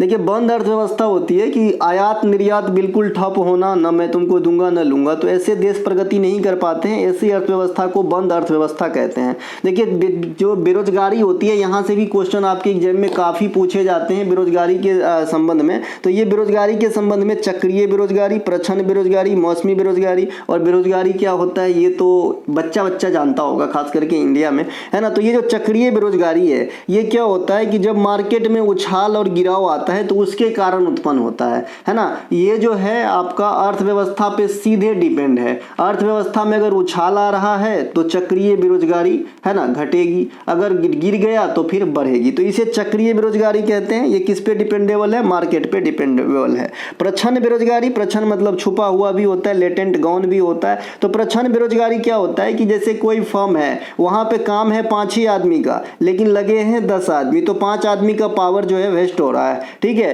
तो लेकिन क्या है कि उनके पास ऑप्शन भी नहीं होता कि कहीं और स्विच करके जो है काम किया जाए। तो ऐसे जो बेरोजगार हैं कि वो वास्तव में बेरोजगार हो रहे होते हैं लेकिन काम में लगे हुए होते हैं, इसे छुपा हुआ बेरोजगारी या प्रच्छन्न बेरोजगारी कहते हैं, है ना। आई होप आप समझ गए। गांव घर में जो है आप देखे होंगे कि छोटे से ही खेत में परिवार के सभी सदस्य काम कर रहे हैं। एक छोटा सा एग्जाम्पल देता हूं, सभी सदस्य काम कर रहे हैं परिवार के, जहां एक आदमी का काम है वो 5 आदमी लगे हुए, क्योंकि और कोई ऑप्शन नहीं है, कहां जाएं, ठीक है। तो उनको क्या लगता है कि हम काम कर तो रहे हैं ना, लेकिन वो वास्तव में बेरोजगार हो रहे होते हैं, क्योंकि अपनी पावर का पूरा यूटिलाइज करके जो अर्न करना चाहिए उतना नहीं कर पा रहे होते हैं, ठीक है। मौसमी बेरोजगारी, ये वर्ष के एक फिक्स समय में आता है, खास करके कृषि सेक्टर में जो है ये ज्यादा होते हैं आपके मौसमी बेरोजगारी। जैसे रबी और खरीफ के फसल, है ना, अभी जैसे बारिश आ जाएगा, खरीफ के फसल की रोपण हो जाएगी, तो बीच में जो गैप बचेगा वो भी मौसमी बेरोजगारी का फॉर्म है। इसके अलावा संरचनात्मक बेरोजगारी, यह बेरोजगारी क्या होता है कि योग्यता और आपका जो काम है उसके ऊपर के जो बीच की जो आपका वाद विवाद है उससे उत्पन्न होती है। जैसे उपलब्ध रोजगार जो भी है और उसके अकॉर्डिंग अगर योग्यता नहीं है तो उससे जो बेरोजगारी उत्पन्न होती है उससे संरचनात्मक बेरोजगारी कहते हैं। तकनीकी बेरोजगारी क्या होती है? जैसे आजकल आपने ATVM मशीन देखा होगा जो रेलवे स्टेशन के पास रखा होता है। उससे क्या होता है, अगर आपको जहां भी जाना है एक लाइन खींचिए, है ना, स्टेशन का नाम लिखिए, है ना, कोड डालिए और अपना टिकट खुद ही ले लीजिए। तो इससे क्या हुआ, जो टिकट काटने वाले बाबू थे उसकी जो है पत्ता गई। तो ये जो बेरोजगारी उत्पन्न हुआ मशीनरी आने से, उसे आप तकनीकी बेरोजगारी कहते हो, ठीक है। इसके अलावा इंडिया में बेरोजगारी का जो अनुमान है ये आपका सांख्यिकी कार्यक्रम क्रियान्वयन मंत्रालय के तहत राष्ट्रीय नमूना सर्वेक्षण लगाता है ना, ये ध्यान रखेंगे। इनके अलावा अगला प्रश्न है हमारा, स्तंभ 1 से 2 का मिलान करना। दुलहस्ती बांध परियोजना ये जम्मू कश्मीर में चिनाव नदी पर है। रेणुका जी बांध परियोजना हिमाचल प्रदेश में, सही मिला है। इंदिरा सागर बांध परियोजना ये आपका मध्य प्रदेश में नर्मदा पे है। दिबांग जल विद्युत परियोजना ये आपका अरुणाचल प्रदेश में है। मैंने मिला दिया है, मिला के आंसर दिया भी है। दुलहस्ती परियोजना की बात करेंगे, जम्मू कश्मीर में है ना, पनबिजली संयंत्र है। चिनाव नदी पे हिमाचल प्रदेश में बारालाचा दर्रे से निकलती है। कौन सा? चिनाव नदी। कहाँ से? बारालाचा दर्रा कहाँ पे है? हिमाचल प्रदेश में। हिमाचल प्रदेश में रोहतांग दर्रा भी है जिसे अटल सुरंग कहते हो, ठीक है। सिंधु नदी की सबसे लंबी सहायक नदियों में कौन है? आपका चिनाव नदी। इसे चंद्रभागा नदी भी कहते हैं। किसे? चिनाव नदी को, ठीक है। रेणुका जी बांध ये कहाँ पे है? रेणुका वेटलैंड भी है, ये जो है हिमाचल प्रदेश में है, और रेणुका जी बांध भी हिमाचल प्रदेश में। ये यमुना की सहायक नदी गिरी नदी पर स्थित है। अब यमुना के बारे में बात करते हैं। यमुना नदी की जो उद्गम होती है ये यमुनेत्री हिमानी से होती है। इनकी सहायक नदियों में आएंगे तो टोंस, चंबल, बेतवा, केन, ये सब जो है यमुना के प्रमुख सहायक नदियों में से है। और यमुना अपने आप में गंगा की सबसे बड़ी सहायक नदी है जो प्रयागराज में संगम के पास मिलती है। इंदिरा गांधी सागर बांध परियोजना, है ना, सरदार सरोवर परियोजना, ये सभी के सभी जो है आपके नर्मदा पर स्थित है, खंडवा में है। नर्मदा नदी का उद्गम मैकाल श्रेणी से अमरकंटक चोटी से होती है। यह पश्चिम दिशा में बहते हुए रिफ्ट घाटी को फॉलो करते हुए अरब सागर में गिरती है। यह अरब सागर में गिरने वाली प्रायद्वीपीय भारत की तीसरी सबसे बड़ी नदी है। एक चीज फिर से कान खोल के सुनेंगे, अगर आपको साउथ इंडिया की तीसरी सबसे बड़ी नदी कहता है तो कावेरी आंसर करना है, लेकिन अगर पेनिनसुलर इंडिया की तीसरी सबसे बड़ी नदी कहते हैं तो महानदी आंसर करना है, गोदावरी और कृष्णा के बाद। चूंकि आप जानते हैं कि जो प्रायद्वीपीय भारत है इसका अधिकांश रीजन साउथ इंडिया में है, तो जो बच्चे अगर ये पहले से क्लियर नहीं किया है लंबाई के अनुसार नदी को कि भाई साउथ इंडिया पूछेगा तीसरा सबसे लंबी तो कावेरी आंसर करना है, और प्रायद्वीपीय भारत की तीसरी सबसे लंबी पूछेगी तो महानदी आंसर करना है, तो वहां पे गलत करके के आएगा एग्जाम में, ये लिख के ले लो हमसे। तो ये दोनों बात अलग अलग हो जाएगा, साउथ इंडिया और पेनिनसुलर इंडिया, ठीक। इसके अलावा इस नर्मदा नदी को मध्य प्रदेश का लाइफलाइन कहते हैं। इस पे ओमकारेश्वर, सरदार सरोवर परियोजना इत्यादि है। देवांग जल विद्युत परियोजना ये अरुणाचल प्रदेश में ब्रह्मपुत्र के सहायक नदी देवांग नदी पर स्थित है। और अरुणाचल प्रदेश में ब्रह्मपुत्र नदी को देहांग कहते हैं, बाद्या और सांगपो तिब्बत में कहते हैं। और ये तिब्बत के मानसरोवर के चेमाडिंग ग्लेशियर से निकलती है। किस नदी की बात हो रही है? ब्रह्मपुत्रा की। इसे असम का शोक भी कहते हैं। और इस पे माजुली नदी द्वीप स्थित है जो दुनिया की सबसे बड़ी रिवर आइलैंड है, ठीक है। अगर महानदी ब्रह्मपुत्र की बात करें सहायक की, तो मानस, लोहित, बराक ये सब जो है सुबनसिरी, ये सभी के सभी जो है ब्रह्मपुत्र की सहायक नदियों में है। भारत की सबसे ऊंची बांध परियोजना टिहरी डैम है, ये उत्तराखंड में है। भागीरथी और भिलांगना के संगम पे है। सबसे ऊंची ज्वारीय बांध परियोजना कौन सा है? आप लोग मुझे कमेंट कर दीजिएगा। चलिए, भाखरा नांगल है, एक क्वेश्चन पहले दिया हूं, वही कमेंट करना। भाखरा नांगल है ना। सबसे ऊंची ज्वारीय की बात करेंगे तो, है ना। और सबसे बड़ी बांध परियोजना ये हीराकुंड बांध परियोजना महानदी पे उड़ीसा में है। मराठी भाषा में साहित्य अकादमी पुरस्कार 2023 से किसे सम्मानित किया गया है? देखिए, उपन्यास कैडर में मात्र 6 भाषा को 2023 में साहित्य अकादमी पुरस्कार दिया गया है। अगर आपके रेलवे के एग्जाम होने से पहले 2024 वाला अगर साहित्य अकादमी बट जाती है तो फिर ये क्वेश्चन पुराना होगा, नहीं तो तब तक नया हो जाएगा। आई होप ये तब तक रहेगा, क्योंकि ये जो है साहित्य अकादमी पुरस्कार जनरली दिसंबर या जनवरी में अगले साल बांटते हैं, ठीक है।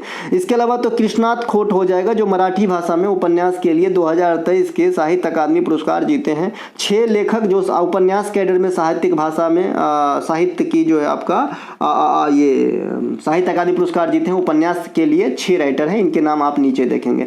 उपन्यास कहने का मतलब भैया साहित्य अकादमी लेख के लिए दिया जाता है, उपन्यास के लिए देखा जाता है, स्टोरी वगैरह आप किसी चीज में, तो ये उपन्यास कैडर में आप 6 को यहाँ पे देखेंगे।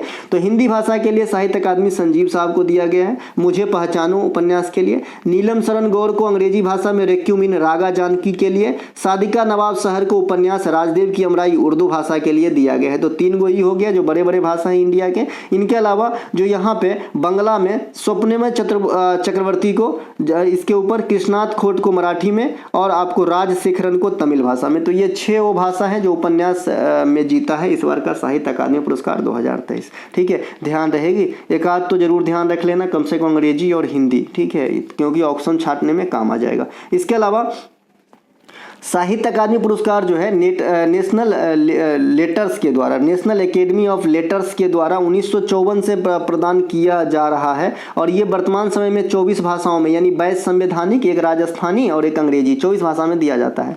साहित्य अकादमी पुरस्कार हिंदी भाषा के लिए सबसे पहले माखनलाल चतुर्वेदी साहब को हिम तरंगिणी के लिए दिया गया था, और अंग्रेजी उपन्यास गाइड के लिए R.K. नारायणन साहब को दिया गया था, है ना। अगला प्रश्न है, लव स्मैश और सर्विस शब्द का संबंध किस खेल से है? तो लॉन टेनिस से है। लॉन टेनिस में 3 प्रकार के गेम होते हैं। एक तो सिंगल होता है ना, एक सिंगल होता है, एक डबल होता है, और एक युगल होता है। युगल मतलब डबल जैसा ही, लेकिन इसमें क्या, एक महिला एक पुरुष होगा, ठीक है भैया। तो ये 3 जैसे हैं। तो 3 में 2 का जो है युगल वाला, डबल भी युगल में आ जाएंगे, चाहे महिला और पुरुष हो। तो सिंगल वाले और डबल वाले में दोनों में लंबाई 78 फीट ही रहता है, लेकिन चौड़ाई का डिफरेंस आता है। 78 फीट को मीटर में कन्वर्ट करेंगे, 23.77 मीटर लंबाई होगा लॉन टेनिस मैदान का, है ना। जो चौड़ाई होता है ना, वो सिंगल वाले के लिए 27 फीट होगा, 8.23 मीटर होगा, और युगल वाले के लिए 10.97 या 36 फीट होगा। लंबाई सेम रहेंगे, चौड़ाई वेरी करता है डबल और सिंगल प्रतियोगिता के लिए। लॉन टेनिस से संबंधित जो पद हैं, फॉल्ट है, ड्यूस है, ड्रिंक है, डबल फॉल्ट है, फॉल्ट गोट है, हैकर है ना, हैक नहीं करता है क्या, ground stroke, forehead, back spin, moon ball, ये सभी आप लॉन टेनिस में देखेंगे। भारतीय प्रमुख लॉन टेनिस के खिलाड़ी जो हैं, जो कुछ ना कुछ रिकॉर्ड बनाए, जैसे सानिया मिर्जा अभी एक और इनके साथ चल रहा है, तलाक हो गया, जैसा कि आप सभी समझते होंगे। तलाक हुआ है कि होने वाला है, इतना खबर नहीं है फिल्मी दुनिया की। अरे अभी हार्दिक पांड्या का सोच सुन रहे हैं कि ये होने वाला है भाई, या हो गया है, भगवान ही बचाए। महेश भूपति, रोहन बोपन्ना, रमेश कृष्णन, लिएंडर पेस, विजय अमृतराज, ये सभी के सभी जो हैं आपके क्या है भैया, टेनिस के खिलाड़ी हैं। टेनिस के 4 ग्रैंड स्लैम टूर्नामेंट में सबसे पुराना पूछता है विंबलडन, और सबसे नया पूछता है ऑस्ट्रेलिया ओपन। बाद में कि चारों का दिया गया है ना। जो वर्ष के शुरुआत में सबसे पहले होता है ऑस्ट्रेलिया ओपन, फिर होता है फ्रेंच ओपन, फिर होता है विंबलडन, और लास्ट में होता है यूएसए ओपन और आपका ऑस्ट्रेलिया ओपन। ये दोनों हार्ड कोर्ट में खेले जाते हैं। फ्रेंच ओपन क्ले कोर्ट में खेले जाते हैं, और विंबलडन ग्रास कोर्ट में खेले जाने वाली प्रतियोगिता है, ठीक है। इसके अलावा ऑस्ट्रेलिया ओपन 2024 के विजेता यानिक सिनर इटली, पहला ग्रैंड स्लैम टूर्नामेंट VVI कर लीजिएगा। और आर्यना समलेंका लगातार दूसरी बार ऑस्ट्रेलिया ओपन के विजेता है महिला एकल में। और जो युगल है उसमें आपका कौन है भैया, तो अपना रोहन बोपन्ना साहब भी है, ध्यान रखेंगे, इंडियन है। सबसे अधिक ग्रैंड स्लैम जीतने का रिकॉर्ड नोवाक जोकोविच के नाम है, पुरुष में 24 और महिला में मार्गरेट कोर्ट के पास है, तो ये दोनों भी ध्यान रख सकते हैं। अब आते हैं काम की बात, एक यहाँ पे न्यूमेरिकल। अब आज के बाद आप रेसिस्टेंस वाला न्यूमेरिकल नहीं देखेंगे, ये दूसरी क्लास है जिसमें मैंने इस प्रकार के न्यूमेरिकल आपको दिखाया है। और रेसिस्टेंस और कैपेसिटर वाला न्यूमेरिकल बता दिया हूँ साथ में कि कैसे समतुल्य कैपेसिटेंस निकालना है और रेसिस्टेंस निकालना है, ठीक है भाई, क्योंकि इसका उल्टा होता है। जो यहाँ पे आप पैरेलल में फॉर्मूला लगाते हो, जो कैपेसिटर के अंदर सीरीज में लगा देना, और जो रेसिस्टेंस में आप सीरीज में लगाते हो वो कैपेसिटर के अंदर पैरेलल में लगा देना, काम हो जाएगी, ठीक है। यहाँ पे प्रश्न को पढ़ते हैं, प्रत्येक 10 ओम के 2 समानांतर प्रतिरोध है ना श्रेणी क्रम में संयोजित है। इस प्रश्न को पढ़ने से बेटर है मैंने अपने हाथ से एक इमेज ड्रॉ किया है, आज पहली बार। यहाँ देखिए है ना, यहाँ भी टेढ़ा है, यहाँ भी आप देख सकते हैं मेरा इमेज यहाँ भी टेढ़ा है ना। ये थोड़ा सा मेरा ड्राइंग बहुत कमजोर है, आप भी जानते होंगे। तो यहाँ पे मैंने खुद ट्रेन किया, मतलब ड्रॉ किया है। यहाँ पे मैं बताता हूँ कि देखिए 10 ओम के 2 प्रतिरोध है ना पैरेलल में, ये समानांतर क्रम में जोड़े गए हैं, है ना। एक तीसरी प्रतिरोध जो 20 ओम के हैं इसी परिपथ में सीरीज में लगे हुए हैं 15 वोल्ट के बैटरी के साथ। इस परिपथ में पावर आपसे पूछ रहा है, पावर मतलब शक्ति पूछ रहा है कि इस परिपथ में कितने शक्ति, कितने वाट की शक्ति जो है लगेगी, ठीक है। विद्युत धारा नहीं पूछ रहे हैं कि आप एक सेलेबी में क्वेश्चन को बना दो, पावर पूछ रहा है। आइए सॉल्व करते हैं। देखिए क्या होता है, यहाँ पे मैं सॉल्व करने की तरीका लिख दिया हूँ, जब PDF दूंगा सॉल्व करके दूंगा। ओम का नियम V बराबर IR या RI होता है, इसका प्रयोग करते हुए समतुल्य प्रतिरोध का मान ज्ञात करेंगे। तत्पश्चात शक्ति का फॉर्मूला P बराबर VI लगाकर जो है हम इसका उत्तर निकाल देंगे। तो हम सबसे पहले, जैसे आपने कभी ये सुना होगा कि भाई 5% की छूट, 10% की छूट और 20% के छूट के लिए समतुल्य बट्टा निकालिए। आइए थोड़ा मैथ पढ़ा देते हैं, है ना। तो आपको पता होगा कि ये 3 छूट है, तो हम एक फार्मूला बचपन से याद करते आए हैं कि 2 छूट के लिए AB गुने A प्लस B कर लेते हैं, ठीक है, यानी 5 गुने 10/15% है ना। तो इतना हम कर लेते हैं, है ना। और फिर जो रिजल्ट निकलता है ना, उसके साथ इसे हम 1 मान लेते हैं फिर, और फिर दूसरे के साथ सेम संक्रिया करते हैं और लास्ट में जो मिलता है 100 में से घटा देते हैं, तो हमारी समतुल्य छूट निकल जाती है। या फिर दूसरे तरीका है, x जो भी चीज़ है उसको 95/100, 90/100, 20/100, तो ये भी एक अलग बात है। तो मैथ से मैं यहाँ आ जाता हूँ फिर से। तो उसी प्रकार से पहले इन दोनों को जो है समानांतर क्रम वाले को 1 बना लेंगे। तो समानांतर क्रम में 1/R1 बराबर 1/R1 प्लस 1/R2 होता है, 3 गो होता तो R3 भी लिखते, लेकिन यहाँ पे 2 ही जोड़ा है समानांतर क्रम में। तो यहाँ पे हम 1/R1 का वैल्यू 1/10 प्लस 1/10 कर लेते हैं, तो 10 नीचे एलसीएम हो जाएगा, ऊपर में 2 हो जाएगा, यानी 2/10 यानी 1/5 हो जाएगा। तो 1/R1 का वैल्यू 1/5 हो गया, पलट देंगे तो R का वैल्यू कितना आ गया, 5। तो अब इन दोनों को समतुल्य प्रतिरोध कितना हो गया हमारा पास, 5 ओम हो गया है। अब देखिए, अब ये जो है ये सीरीज में, अब इसी प्रतिरोध, ये जो इसका फाइनल प्रतिरोध निकला इसी के साथ सीरीज में ये भी जुड़ा हुआ है। तो अब इनके साथ इनके सीरीज वाला समतुल्य प्रतिरोध निकालते हैं। तो समतुल्य में क्या होता है, सीरीज में क्या होता है, सीधे सीधे जोड़ देना होता है, R1 प्लस R2 कर देना होता है। तो हमने समानांतर वाले को हल किया तो 5 ओम निकला था, अब ये हमारे लिए R1 हो गया है और R2 हमारे लिए 20 ओम हो गया है। अब फाइनल इस परिपथ का जो प्रतिरोध निकला वो 25 ओम निकला है। तो हमारा फाइनल प्रतिरोध कितना निकल गया, 25 ओम निकल गया। वोल्ट जो है आपका विभवांतर दे चुका है, ये जो बैटरी की जो वोल्टेज है यही होता है, तो ये आपके 15 वोल्ट दे दिया है। आई हमें पता नहीं है, ओम के नियम से यहाँ से निकाल लेंगे। तो V बराबर आई, और V का वैल्यू है यहाँ पे 15, आई मुझे पता नहीं है, आई का वैल्यू हमने निकाला है 25, 5 25, 5 15, 3/5 एम्पियर जो है हमारा आई का वैल्यू निकल चुका है, ठीक है। अब P बराबर VI होता है, फॉर्मूला याद रखना पड़ेगा, मैथ में भी नहीं बनती काम, यहाँ भी नहीं बनती काम, ठीक है, बिना फार्मूला के। तो P निकालना है, VI निकालेंगे, I भी पता है, V भी पता है, V है 15, I मुझे पता है 3/5, 5 से 15 को काट देंगे, 3 तिया 9। अब चूंकि पावर शक्ति का मात्रा क्या होता है, वाट, इसीलिए इसका आंसर कितना है, 9 वाट। आई होप आपको मजा आया भाई, है ना। चलते हैं आगे। हाइपोग्लाइसीमिया नामक बीमारी मानव शरीर के किस अंग में गड़बड़ी के कारण होती है, अग्नाशय में गड़बड़ी के कारण होती है। अग्नाशय मानव शरीर की सबसे बड़ी मिश्रित ग्रंथि है। मिश्रित ग्रंथि कहने का मतलब इंडोक्राइन एक्सोक्राइन दोनों, यानी अंतःस्रावी बहिस्रावी दोनों, यानी हार्मोन और एंजाइम दोनों का स्रावन करते हैं एंजाइम, ठीक है। यहीं से एक इंसुलिन नामक हार्मोन निकलता है, जो बैलेंस रहे तो ही ठीक है, नॉन बैलेंस हुआ तो मधुमेह रोग होगा, कम हुआ तो, और ज़्यादा हुआ तो हाइपोग्लाइसीमिया रोग होगा। हाइपोग्लाइसीमिया रोग क्या होती है, तो इसमें जनन क्षमता और आँख में कमजोरी कमजोरी आने लगती है, और कम हुआ तो चिनिया बीमारी होता है, जो काफ़ी कॉमन है आजकल युवाओं में भी होने लगा है, इसीलिए शक्कर कम खाएं। इनके अलावा पीलिया जॉन्डिस क्या होता है, गाँव घर में आप देखे होंगे, सर्दी चीज़ खाओ, हम भर दिन में 10 बार नहाओ, है ना। तो ये पहले हुआ करता था, आजकल इनके लिए भी देहाती कम और दवाई पर ज़्यादा ध्यान देना भाई, है ना, क्योंकि पहले जैसा ज़माना नहीं रहा कि पहले जो है इतने ज़्यादा विल पावर हुआ करता था, खान पान अच्छे हुआ करता था कि ऐसे ही ठीक हो जाता था। लेकिन आजकल बहुत सारे चीज़ जो है ऐसे ठीक नहीं होते। ये जॉन्डिस जो है ये क्या होता है, शरीर में बिलिरुबिन की मात्रा बढ़ जाती है, बिलिरुबिन की सप्लाई रुक जाती है और जमा होने लगती है, पूरा शरीर पीला हो जाता है, ठीक है। और जो पित्त बाइल है वो आंख तक पहुंच जाते हैं, त्वचा पीला दिखने लगता है, बहुत ज़्यादा गोरा दिखने लगता है, इंसान कमज़ोर हो जाता है और लास्ट में खतरनाक रूप ले लेते हैं जॉन्डिस, अगर समय पे नहीं देखा गया तो, ठीक है। इसके अलावा शराब ज़्यादा सेवन करने से सिरोसिस नाम की बीमारी होती है, ये काफ़ी खतरनाक बीमारी है। इसमें जो है लीवर हटाने के सिवाय कोई और इलाज नहीं बचता है, अगर बढ़िया से पकड़ लिया है किसी को तो लीवर ट्रांसप्लांट। इसके अलावा जीरोफ्थेलिया, मोतियाबिंद, रतौंधी, ग्लूकोमा, ट्रकोमा, ये सभी के सभी आँख की बीमारी है। और विटामिन ए जो है, देखिए विटामिन बहुत ज़्यादा मात्रा में शरीर में इस्तेमाल नहीं किया जाता है ना, बहुत कम ही लगता है, लेकिन लगता है, उसके अभाव में जो है दिक्कत हो जाती है। विटामिन ए जो है आँख के लिए अच्छा होता है। इसके अलावा धान में जिंक के कमी से खैरा रोग होती है, मरकरी के विषाक्तता से मिनी माता, बुली बेबी सिंड्रोम नामक बीमारी आपने देखा होगा, नीला रंग का शरीर बच्चे लोगों में होता है, तो ये आपका नाइट्रेट की जो जल के माध्यम से ज़्यादा होता है, नाइट्रेट के कारण हो जाते हैं, ज़्यादा नाइट्रेट ग्रहण कर लेते हैं जल। साइनोकोबाल्मिन, ये एनीमिया होती है, विटामिन B12 का नाम है, इसमें कोबाल्ट धातु पाए जाते हैं। मसूरों संबंधित रोग जो होता है ना, स्कर्वी वगैरह विटामिन C के कमी के कारण होता है। ये वायुमंडलीय लेयर, आयन मंडल में ऊंचाई बढ़ने के साथ साथ तापमान में क्या होती है, वृद्धि होती है। देखिए क्षोभ मंडल, समताप मंडल, मध्य मंडल, बहिर्मंडल, आयन मंडल, ये 5 प्रकार के मंडल है। सभी मंडल को मैं मौखिक रूप से समझा देता हूं क्योंकि अब टाइम बहुत ज़्यादा हो गया और मेरे पास अब जो है मात्र 10 मिनट बचे हैं ड्यूटी निकलने के लिए, ठीक है।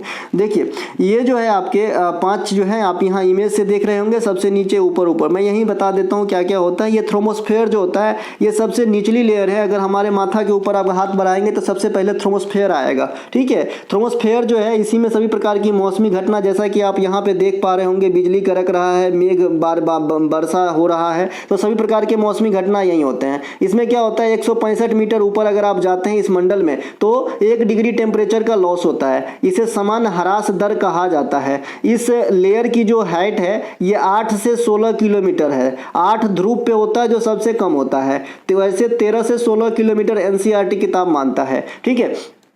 इसे अधोमंडल भी कहा जाता है और परिवर्तन मंडल भी कहा जाता है, इसके 3-4 नाम है, ध्यान रखेंगे मौसमी घटना होने के कारण। इसके ऊपर है भाई स्ट्रेटोस्फेयर, समताप मंडल, इसमें क्या होता है कि तापमान कांस्टेंट होता है, ना बढ़ना ना घटना, ठीक है, तो इसीलिए वायुयान उड़ते हैं और कोई भी मौसमी घटना नहीं होती है। यानी अगर बारिश वगैरह भी होती है और क्षोभ मंडल के ऊपर समताप मंडल है तो उसमें आपका वायुयान उड़ता है तो कम इफेक्ट पहुंचाता है, ठीक है, तो इसमें वायुयान उड़ता है। इसी समताप मंडल में आपका ओजोन मंडल स्थित है। ओजोन मंडल क्या करता है, आपका जो है प्रवेगनी किरणें जो अल्ट्रावायलेट रेज सूर्य से आती है उसको प्रोटेक्ट करता है, रोकने का काम करता है, ठीक है। इसके ऊपर आपका मध्य मंडल है, मध्य मंडल में इतना कुछ खास नहीं है। उससे ऊपर आपका आयन मंडल है, इसमें क्या होता है रेडियो किरण वगैरह परावर्तित होकर जमीन पर लौटती है, विद्युत चुंबकीय तरंग पाई जाती है और उसकी हाइट काफ़ी है ना, 80 से 640 किलोमीटर तक जो है उसकी हाइट होती है आयन मंडल की। इसके अलावा आयन मंडल से ये क्वेश्चन बना था, अगर आप ऊंचाई बढ़ाएंगे तो इसकी टेम्परेचर भी